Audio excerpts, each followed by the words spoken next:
بسم اللہ الرحمن الرحیم۔ Part number 29۔ اب وہ بیاہی ہوئی ہے۔ میں نے باپو کی آواز سنی۔ مجھے نہیں سمجھ آتی تھی کہ ہم اسے کیسے واپس نہیں بھیجیں گے۔ ایک سہاگن اپنے سسرال ہی میں رہتی ہے، یہی رواج ہے۔ میں نے اپنی دیوار کے اوپر روشنی کی بلند لہر دیکھی۔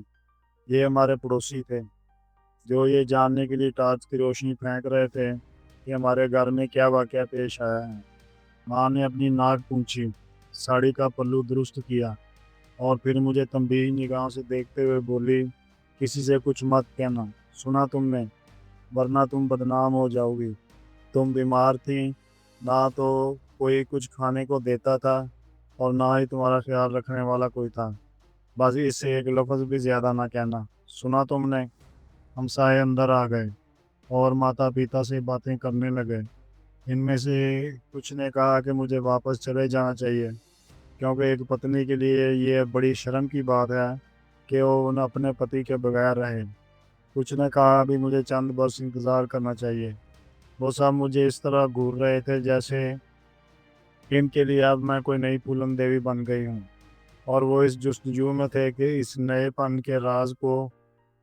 کے راز کا پتہ لگائیں۔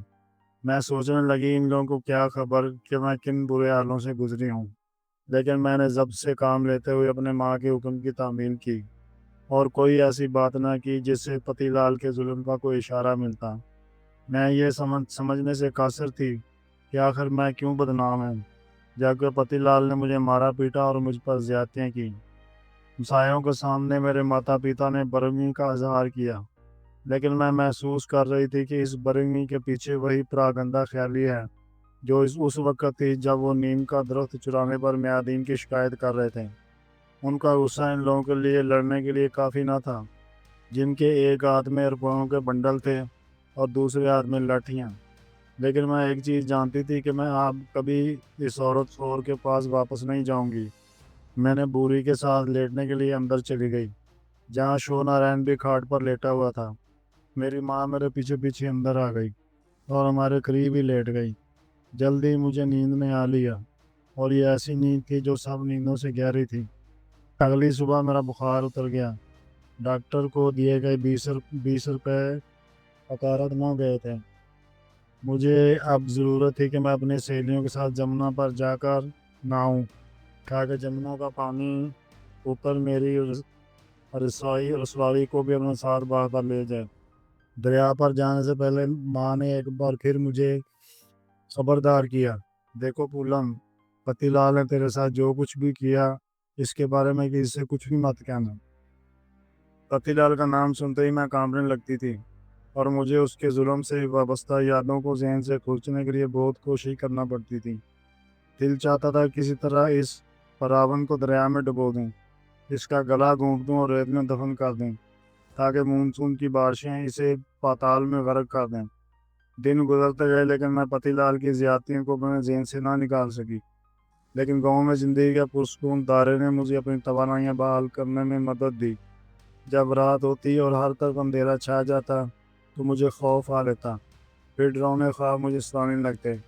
لیکن راتیں دن میں بدل جاتی اور دن راتوں میں بدلتے گئے، پھر ہفتے مہینوں میں، اور یوں وقت کو پر لگ گئے۔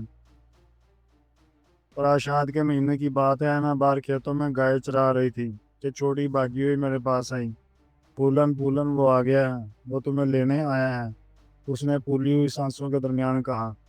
میں طوفان کی طرح مندر کی طرف بھاگی، تاکہ نیم کے سب سے اونچے درخت پر چڑھ کر پتوں میں چھپ جاؤں۔ میری ماں پتی لال پر اتنا اونچا اونچا چیخ رہی تھی کہ سارا گاؤں سن کر جمع ہو گیا۔ تھوڑی دیر بعد چھوٹی پھر آئی اور مجھے بتایا کہ وہ غصے سے سرخ ہو رہا ہے اور سب کو گالیاں دے رہا ہے، اور اماں کہتی ہے کہ اس نے تمہیں مارا، تمہاری جان لینے لگا تھا اور وہ اسے گھر سے نکال رہی ہے، لیکن باپو نے پتی لال کو کھانا دے دیا ہے۔ میں نے ایک منصوبے پر سوچنا شروع کر دیا۔ میں سب سے اونچی شاخ پر چڑھ گئی اور وہاں بیٹھے ہوئے بندر پریشان ہو کر خفیانے لگے، لیکن پھر بھی سب کو پتہ چل گیا کہ میں مندر کے راستے پر واقع نیم کے اونچے درخت میں چھپی ہوئی ہوں۔ جب میں چھوٹی تھی تو میں کئی گھنٹے اس درخت پر چڑھی رہتی اور جب طوطوں کے بچے اپنے گھونسلوں میں واپس آنے لگتے تو انہیں پکڑنے کی کوشش کرتی۔ ایک بار جب میں نے گھونسلے میں ہاتھ ڈالا تو وہ کسی سرد سی چیز سے جا چھوا۔ سانپ! میں نے اسے گھبراہٹ میں درخت کے نیچے کھڑے بچوں پر پھینک دیا۔ یہ واقعہ یاد آتے ہی میں کانپ اٹھتی۔ چھوٹی پھر لوٹ آئی۔ اماں نے اسے گھر سے نکال دیا ہے۔ وہ بھی سخت غصے میں تھا، لیکن وہ چلا گیا ہے۔ میں نے اسے پگڈنڈی پر نئی سائیکل پر جاتے دیکھا ہے، کالی سائیکل پر۔ پھولن اس نے تیرے داج سے ہی خریدی ہوگی۔ میں درخت سے نیچے اتری اور واپس گھر آتے ہوئے میں میادین کے گھر کی نکڑ پر سن گن لینے کے لیے رک گئی۔ چھوٹی سچ کہتی تھی، وہ واقعی جا چکا تھا۔ مجھے شبہ تھا کہ اس سارے کھیل کے پیچھے میادین کا ہاتھ ہے۔ میادین نے سوچا ہوگا کہ اس نے مجھ سے پیچھا چھڑا لیا ہے، لیکن مجھے دوبارہ گاؤں میں دیکھ کر اسے غصہ آیا ہوگا۔ اسے اپنے ہوڑے کے کھیتوں کے بارے میں پریشانی ہوگی۔ میں نے اپنے باپو سے کہتے ہوئے سنا تھا، یہ تیری بیٹی یہاں کیا کر رہی ہے؟ اس نے میرے باپو کو اسی مغرور لہجے میں مخاطب کیا تھا جیسے وہ اعلیٰ ذات کا ہو۔ وہ بیاہی ہے اور اسے گاؤں کی دوسری لڑکیوں کی طرح رسم و رواج کا احترام کرنا چاہیے۔ پتی لال کی آمد کے چند دن بعد ماں اپنے میکے والوں کے گاؤں چلی گئی اور میری دیدی رکمنی ہماری دیکھ بھال کے لیے ہمارے پاس آ گئی، اور ساتھ ہی وہ بھی آ گیا۔ وہ اسی کالی بائی سائیکل پر آیا تھا۔ یقینی بات ہے کہ میادین نے اسے بتایا ہوگا کہ ماں گاؤں سے باہر گئی ہے۔